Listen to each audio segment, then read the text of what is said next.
Heidi एक नन्ही यतीम बच्ची की कहानी है जो अपने दादा के साथ पहाड़ों में खुशगवार जिंदगी गुजारती है। आइए फिल्म का रिकैप शुरू करते हैं।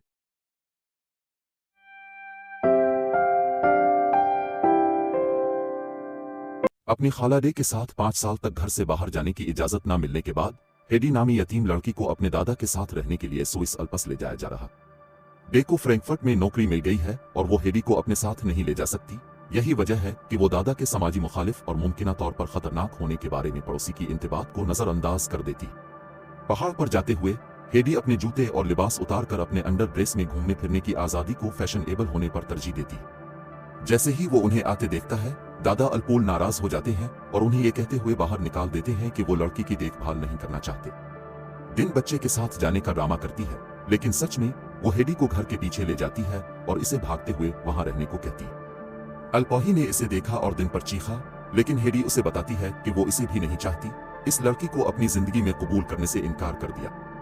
अल्पोही अपने घर में दाखिल होता है और दरवाजे को ताला लगा देता है, तो हेडी ने बकरियों के साथ गोदाम में सोने का फैसला किया। अगली सुबह अल्पोही हेडी को नाश्ते के तौर पर बकरी का दूध देती है और फिर उसे चर्च ले जाती है। पादरी ने हेडी को करीब से देखा और इसे सेहतमंद और मजबूत करार दिया। वो सोचता है कि यह अल्पोही का फर्ज है कि वो अपने खून की देखभाल करे, लेकिन चूंकि दादा अपना ख्याल नहीं बदलेंगे, इसलिए पादरी ने तबसरा किया कि वो 3 दिनों में जाएगा ताकि वो हेडी को अपने साथ ले जा सके कि आया कोई किसान इसके लिए इस्तेमाल होगा। जब वो घर लौटते हैं तो हेडी सोचती है कि क्या उसे दोबारा गोदाम में सोना चाहिए, और अल्पोही ने इसे बताया कि वो जहां चाहे सो सकती। चूंकि अल्पोही के पास सिर्फ एक बिस्तर और एक कुर्सी है, इसलिए हेडी एक और जगह तलाश करती है और इसे सीढ़ियों का एक सीट मिलता है जिस पर वो घास से भरा हुआ अटारी ढूंढने के लिए चढ़ती। ये फैसला करने के बाद कि ये इसका बेडरूम होगा, हेडी ने अल्पोही से कहा कि वो छोड़ना पसंद नहीं करेगी, लेकिन इसे कोई जवाब नहीं मिला। अगले दिन बकरियों का रेवड़ पीटर अल्पोही की बकरियों को लेने आता है और दादा को मौका मिलता है कि वो इससे हेडी को दिन भर अपने साथ ले जाने को कहे, शायद इसे सिखाएं कि पहाड़ों में चीजें कैसे की जाती हैं। अल्पोही ने हेडी को अपने दोपहर के खाने के लिए कुछ पनीर और सॉसेज देने के बाद हेडी पीटर के साथ मिलकर और बकरियों के साथ दौड़ते हुए दिन गुजारने में खुश है। इससे वो सारा दिन घर के अंदर रहने से कहीं ज्यादा लुत्फ अंदोज होती है, जैसा कि इसकी खाला इसे बनाती थी। जब हेडी मजे कर रही है, पीटर अपने खाने से काट लेता है। फिर जब हेडी ने नोटिस लिया तो बकरियों पर इसका इल्जाम लगाता है। अचानक 2 बकरियां आपस में लड़ने लगती हैं और पीटर उनको रोकने के लिए छड़ी से मारता है। हेडी ने इसे बहुत नापसंद किया और उसे रोकने के बाद वो एक मुआहदे की पेशकश करती है। अगर वो फिर कभी बकरी को नहीं मारता है तो वो इसे हर रोज अपना आधा खाना देगी। पीटर खुशी से कबूल करता है, लेकिन इससे अल्पोही को ना बताने का वादा करने को कहता है, क्योंकि शहर के लोग कहते हैं कि इसने माजी में किसी को कत्ल किया था। जब हेडी घर वापस आती है तो वो अपने दादा के अर्द गिर्द अजीबोगरीब हरकत करती है और कहती है कि वो गोदाम में सोएगी। तो अल्पोही ने जल्दी से अंदाजा लगाया, उसने अफवाहें सुनी हैं। वो हेडी से पूछता है कि वो ज्यादा अफवाहों पर अपनी आंखों और कानों पर भरोसा करती है। हेडी अपना फैसला खुद चुनती है और अटारी में सोने से पहले अल्पोही को गिले लगाती है। अगले दिन जब हेडी पीटर के साथ मजा और बंधन जारी रखे हुए है, अल्पोही अपनी पोती को ये दिखाने के लिए कुछ कारपेटर करता है कि वो इसके प्यार से कितना मुतासिर हुआ। जब हेडी घर आती है तो वो मेज पर दूसरी कुर्सी और कुछ शानदार खबरें देखकर हैरान रह जाती है। अल्पोही उसे अच्छे रहने की इजाजत देगा। हफ्ते गुजर जाते हैं और हेडी हर रोज पीटर के साथ तफरी करती है। वो ज्यादा आरामदेह होने के लिए अपने बाल भी काटती है। एक दिन पीटर ने इसे बताया कि वो चंद महीनों के लिए नहीं आएगा क्योंकि वो स्कूल जाएगा, इसलिए वो मौसम बहार में एक दूसरे से दोबारा मिलेंगे, लेकिन इसे किसी वक्त इससे मिलने इसके घर आना चाहिए। हेडी स्कूल भी जाना चाहती है और जब भी वो शहर जाते हैं, पड़ोसी भी अल्पोही को याद दिलाते हैं कि एक बच्चे को तालीम और दोस्तों की जरूरत है। अल्पोही ने इनकार कर दिया, ताहम ये बताते हुए कि सर्दियों के आने पर हेडी स्कूल जाने के लिए पहाड़ से नीचे नहीं आ सकेगा। जब बर्फ पड़ना शुरू होती है तो चीजें बोरिंग हो जाती है। अल्पोही ने हेडी को बेहतर महसूस करने के लिए एक छोटा सा परिंदा तराश लिया, लेकिन इससे ज्यादा फायदा नहीं होता, इसलिए वो अगली सलेज बनाने की कोशिश करता।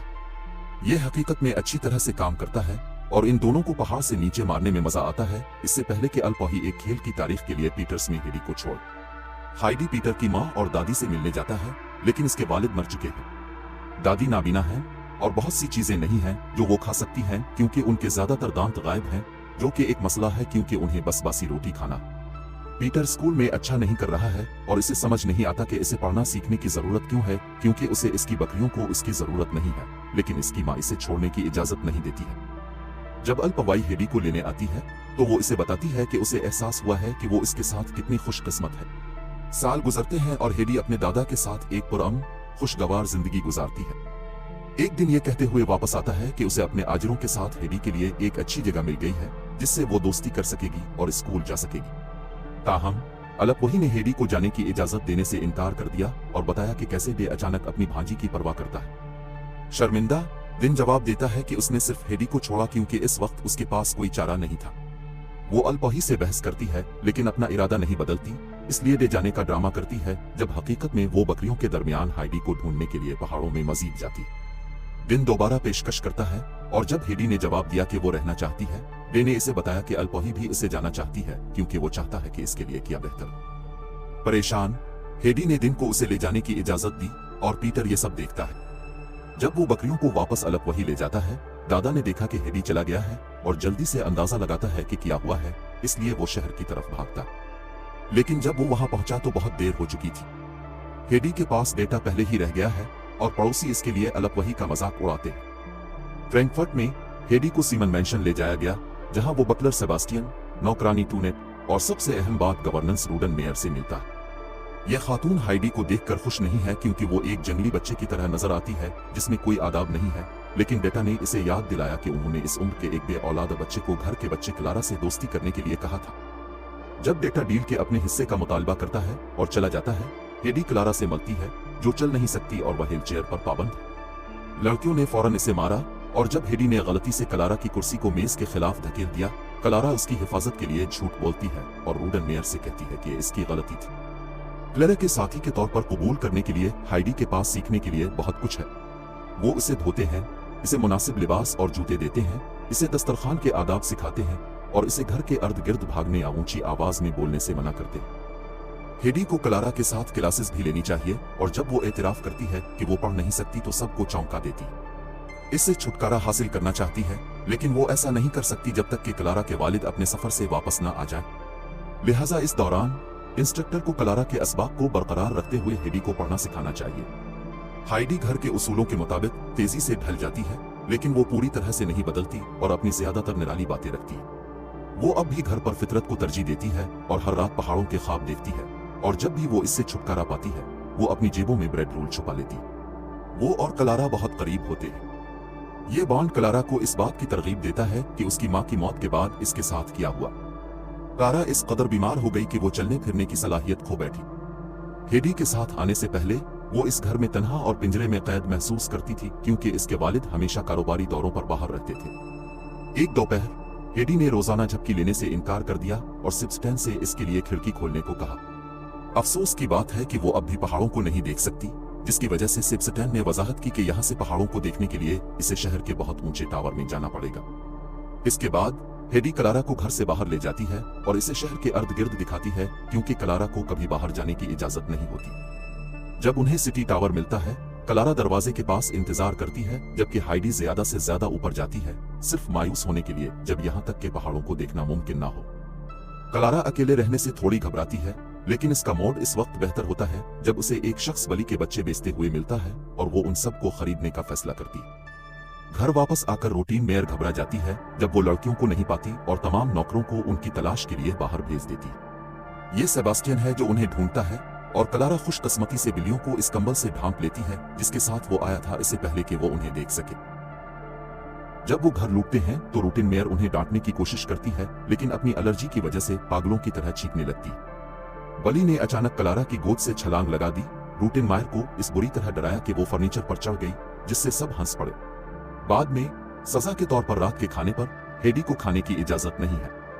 इसके बजाय इसे पूरे खाने के दौरान कमरे के कोने में दीवार की तरफ मुंह करके खड़ा होना चाहिए। रूटीन मेयर ने वादा किया कि अगली बार वो इसे चूहों के साथ टहलने में भेजेगी। हेडी इसके लिए खड़ी नहीं होगी, इसलिए रात के खाने के बाद वो पीटर की दादी के लिए महफूज किए गए तमाम रोटी रोज उठाती है और जाने की कोशिश करती है। इसे रोकता है, इसे याद दिलाता है कि वो खुशकिस्मत है कि वो फैंसी कपड़े और मुनासिब तालीम हासिल कर रही है। लेकिन जिस चीज ने वाकई हेडी को बुरा महसूस किया वो एक मायूस क्लारा को रोते हुए अपने कमरे की तरफ भागते हुए देख रहा है। इस दिन के बाद से हेडी के ख्वाब खराब हो गए और क्लारा अपना कमरा नहीं छोड़ेगी। जिनेट बताती है कि वो बीमार है और उसके लिए हेडी को जिम्मेदार ठहराती है। अब और भी बदतर महसूस करते हुए हेडी क्लारा से मिलने जाती है जब उसके डॉक्टर ने कहा कि वो बेहतर महसूस कर रही है और इसे यकीन दिलाती है कि ऐसा इसलिए नहीं है कि वो इससे नफरत करती है कि वो छोड़ना चाहती है। क्लारा समझती है लेकिन फिर भी वो नहीं चाहती कि हेडी जाए क्योंकि इसके पास सब कुछ है। हेडी को अपने साथ लेकर क्लारा दोबारा अपने कमरे से निकलना शुरू कर देती है और क्लासेस में शिरकत करती है, लेकिन हेडी के लिए पढ़ना आसान नहीं है। कुछ दिन बाद क्लारा के वालिद मिस्टर सीसमीन आखिरकार घर आते हैं और अपने साथ दादी सीमन को ले आते हैं, जिन्हें देखकर रूटिन मायर खुश नहीं होता। क्लारा अपने खानदान के साथ दोबारा मिलने के लिए बहुत पुरजोश है और दोनों बिलाखिर हाइडी से भी मिलकर खुश हैं। मिस्टर सीजममैन खास तौर पर इस बात से बहुत मुतमईन है कि क्लारा इसे दोस्त बनाने के अपने ख्याल की बदौलत कितनी बेहतर नजर आती है, लेकिन रूटिन मेयर ने यह वजाहत करते हुए अपना ख्याल बदलने की कोशिश की कि हेडी बदस्तूर जंगली है और वो पढ़ना नहीं सीखेगी। ताहम दादी सीजमीन रूडन मेयर के लफ्ज पर भरोसा करने के बजाय अपनी आंखों से इसकी तस्दीक करेंगी। बाद में शाम को दादी सीजममैन हेडी को सोने के वक्त की कहानी पढ़ती हैं, लेकिन इसे खत्म नहीं करती क्योंकि वो चाहती हैं कि हेडी इसे करे। हेडी ने एतराफ किया कि वो पढ़ नहीं सकती क्योंकि पीटर ने कहा कि यह बेकार था, इसलिए दादी सीजममैन इसे याद दिलाती हैं कि उसे हर इस बात पर भरोसा नहीं करना चाहिए जो वो सुनती है। चूंकि हाइडी कहानियों को पसंद करती है और ये जानने के लिए बेचैन है कि ये कैसे खत्म होती है, इसलिए वो ज्यादा कोशिशें करने और ज्यादा मशक करने को कबूल करती है। अगले दिन दादी सीमन अपने बेटे से कहती हैं कि हेडी बहुत अच्छी है और वो सही हौसला अफजाई के साथ पढ़ना सीख सकती है, लेकिन वो बता सकती हैं कि बच्चा खुश नहीं क्योंकि ये घर इसकी हर चीज के खिलाफ है। मिस्टर सीसमीन ने हेडी को जाने देने से इनकार कर दिया क्योंकि वो क्लारा को खुश करती है, लेकिन दादी सीमन बताती हैं कि वो चाहती हैं कि वो वहां रहे क्योंकि वो इसे हर वक्त क्लारा को अकेला छोड़ने के बारे में कम कसूरवार महसूस करती है। चीजें इस वक्त आसान नहीं होती जब हर रात घर के अर्द गिर्द अजीब व गरीब आवाजें गूंजने लगती हैं और बाज औकात सेबस्टैन को सामने का दरवाजा भी खुला नजर आता है। तमाम नौकरों और यहाँ तक के रूडन मेयर को लगता है कि घर में भूत हो सकते हैं, लेकिन मिस्टर सीजममैन इस पर यकीन नहीं करते। गुजरने वाले हर दिन के साथ हेडी इस किताब के साथ मजीद पढ़ने की मशक करती है जिसे दादी सीसममैन ने छोड़ दिया था और आखिरकार वो पूरी कहानी सबको सुनाने का इंतजाम करती है। उस्ताद सारा क्रेडिट लेता है और मिस्टर सीजममैन फैसला करते हैं कि इस शो की हाइडी काफी अच्छी है कि वो घर में अच्छे रहे। इससे क्लारा बहुत खुश होती है, लेकिन हेडी परेशान है और हर रात सोने से पहले रोती है। एक शाम जब दादी सीमन पहले ही अपने घर वापस चली गई थी, मिस्टर सीसममैन डॉक्टर के साथ शतरंज का खेल खेल रहे थे कि अचानक उन्हें वो शोर सुनाई दिया जिसके बारे में नौकरों ने उन्हें खबरदार किया था। मर्दों ने अपनी बंदूकें पकड़ ली, ये सोच कर कि ये चूर हो सकते हैं, लेकिन पता चला कि ये सिर्फ हेडी नींद में चल रहा है। वो हर रात नीचे आती है, दरवाजा खोलती है और अपने कमरे में वापस आने से पहले फासले को घूरती है और बिस्तर के आखिर में लेट जाती है जैसे वो बिक्री के साथ करती। जब डॉक्टर ने इसका मुआयना किया और देखा कि वो जिमी हुई है, मिस्टर सीजममैन अलमारी में एक कंबल तलाश करते हैं और रोटी के रोल्स का एक नया ढेर ढूंढते हैं जो हेडी महफूज कर रही है। फिर हेडी बेदार हुई और जब डॉक्टर ने इससे पूछा कि क्या वो दर्द में है, हेडी ने वजाहत की कि इसके सीने में दर्द है। इसके बाद डॉक्टर साहिब के साथ बातचीत की। सीजममैन ने निजी तौर पर यह समझाने के लिए कि हेडी घरेलू बीमारी से बीमार है और उसके असाब काफी खराब हैं, इसलिए इसे घर भेज दिया जाना चाहिए। पहले तो मिस्टर सीजमीन इनकार करते हैं, लेकिन फिर वो ये सोचते हुए रात गुजारते हैं कि इसकी बीवी के साथ किया हुआ है। अगली सुबह जब क्लारा भूत के बारे में पूछती है तो उसके वालिद बताते हैं कि ये हेडी नींद में चहलकदमी थी क्योंकि वो तकलीफ में है, इसीलिए वो इसे घर भेजेंगे। क्लारा इस खबर से नाकाबिल यकीन हद तक परेशान हो जाती है और अपने सोने के कमरे की तरफ रवाना होने से पहले एक हेडी को चीखने लगती है। हेडी ये सुनकर खुश है कि वो अल्प ही वापस चली जाएगी, लेकिन वो अब भी क्लारा के बारे में फिक्रमंद है और उससे बात करने की कोशिश करती है, फिर भी क्लारा दरवाजा नहीं खोलेगी। जब हेडी का वक्त आता है, नौकरों को छोड़ने के लिए रोटी के रोल्स और दीगर खाने की चीजों से भरी टोकरी तैयार करें जिसे वो पहाड़ों पर ले जा सकती। हाइडी मिस्टर सीजममैन को इसका लकड़ी का परिंदा क्लारा को देने के लिए देता है और उससे वादा करता है कि वो एक दिन इससे मिलने जाएगी। हेडी के चले जाने के बाद रूटिन मेयर ने बताया कि आखिरकार उन्हें दोबारा अमन होगा, लेकिन कर्मा जल्द ही उसे गलत साबित कर देती है। घर के आसपास अब भी एक बली का बच्चा है। रूटिन मेयर घबराते ही जीनेट ने बली के बच्चे को उठाया और उसका नाम हेडी रखने का फैसला किया। जैसे ही वो शहर वापस पहुंचती है, सबसे पहला काम हेडी करती है अपने जूते उतार कर पीटर के साथ दोबारा मिल जाती है। वो हेलो कहने और खाना छोड़ने के लिए इसके घर के पास रुक जाती है। फिर वो पहाड़ की तरफ भागती है और अपने फैंसी लिबास को खोदने के बाद आखिरकार वो अपने प्यारे दादा से मिल जाती है। हेडी आसानी से अपने पुराने मामूलात पर वापस आ जाती है और पीटर के साथ बकरियां चुराते हुए अपने दिन पहाड़ों में दौड़ते हुए गुजारती है, लेकिन अभी भी कुछ तब्दीलियां बाकी। आखिरकार उसे स्कूल जाने की इजाजत मिल गई, इसलिए सर्दियों के महीनों में वो और अल्पूल बकरियों के साथ शहर के एक घर में चले जाते हैं। इसकी नई टीचर क्लारा से ज्यादा सख्त है और बाज औकात बदतमीजी करने पर जिस्मानी सजाएं भी दी जाती है। इसकी क्लास इस पर हंसती है जब वो एतराफ करती है कि वो बड़ी होकर मुसन्निफ बनना चाहती है, लेकिन कम अज कम वो अपनी पढ़ाई में अच्छी कारकर्दगी का मुजाहरा करती है। पीटर के बरक्स, जिसे हाइडी की मदद करने की कोशिश करने पर भी पढ़ने में दुश्वारी होती है। तमाम दिलचस्प चीजें जो होती हैं, हेडी क्लारा के लिए खत लिखती है। ये भी कहती है कि वो इसे बहुत याद करती है और इसे मिलना चाहिए। जब ये खत क्लारा तक पहुंचता है तो उसे बुरा लगता है क्योंकि इसने अलविदा भी नहीं कहा था। चुनांचे दादी सीमन ने नौकरों का एक ग्रुप इकट्ठा किया और वो मिलकर क्लारा को पहाड़ पर ले गए। जब लड़कियां अगली के साथ दोबारा मिल जाती हैं, दादी सी जमीन ने अलपूल के साथ शराब पी और इससे पूछा कि क्या क्लारा फीस अदा करने की पेशकश करते हुए कुछ दिन रह सकती। अलपूल कबूल करने में खुश है, लेकिन क्लारा मेहमान है, ये कहते हुए रकम को ठुकरा देता है।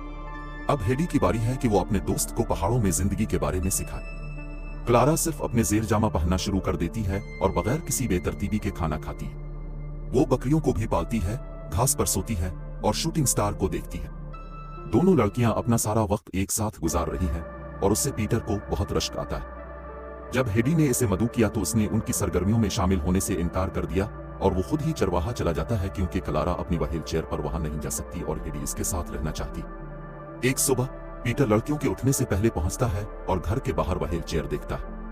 इसकी हसद लात मारती है और इसे बकरियों के साथ भागने से पहले कुर्सी को पहाड़ से धकेलने पर मजबूर करता है। जैसे ही खानदान ने देखा कि कुर्सी चली गई है, अल्पो ने अंदाजा लगाया कि ये किसने किया है, लिहाजा वो क्लारा को अपनी पीठ पर उठाए हुए हैं और हेडी के साथ मिलकर वो बकरियों के चुराने के मामूल के रास्ते पर चलते हैं। अब क्लारा आखिरकार बाकी पहाड़ों का तजुर्बा कर सकती है, जबकि अलपूल पीटर को इसके अमाल के लिए डांटता है और इसे बाकी दिन लड़कियों की निगरानी पर मजबूर करता है। क्लारा को खूबसूरत मंजर, फूल और प्यारी सी तितली पसंद है जो उसके पांव पर आराम करने आती है। जब तितली उड़ती है, क्लारा इसे ठहराने के लिए बेचैन होती है और इसे पकड़ने की कोशिश करती है। अचानक खड़े होकर सबको चौंका देती है। अगरचे इसके लिए चलना फिर भी मुश्किल है, इसलिए वो अगले चंद दिन हेडी और पीटर की मदद से मशक करते हुए गुजारती है, जिन्होंने मौजिज़ा देखने के बाद इसके बारे में अपना ख्याल बदल लिया है। जब दादी अम्मा सीजमैन कुछ देर बाद क्लारा को लेने आती हैं, तो उसका बेटा उसके साथ होता है और गुस्से से चीखता रहता है क्योंकि उसे अपनी गरीब बीमार लड़की के यहाँ लाने का ख्याल नापसंद होता है। ताहम जब क्लारा अपने पैरों का इस्तेमाल करते हुए उनके पास पहुंचती है तो वो बहुत तेजी से अपना ख्याल बदलता है। गिले मिलने और आंसू बांटने के बाद दादी सीमन हेडी को एक नोटबुक और एक कलम देती हैं ताकि वो कहानियां लिखना शुरू कर सकें, इसे याद दिलाते हुए कि वो अपने हम जमातों के मामूली तबसरों को नजरअंदाज कर दे क्योंकि हर एक को वही करना चाहिए जिससे वो खुश हो। क्लारा को एक सख्त गिले से अलविदा कहने के बाद हेडी पीटर के साथ अपने रोजमर्रा के मामूलात में वापस आ गई, लेकिन अब से वो अपनी नोटबुक अपने साथ ले जाती है ताकि वो हर रोज थोड़ा थोड़ा लिख सके। अगर आपको ये वीडियो पसंद आई तो लाइक जरूर करें।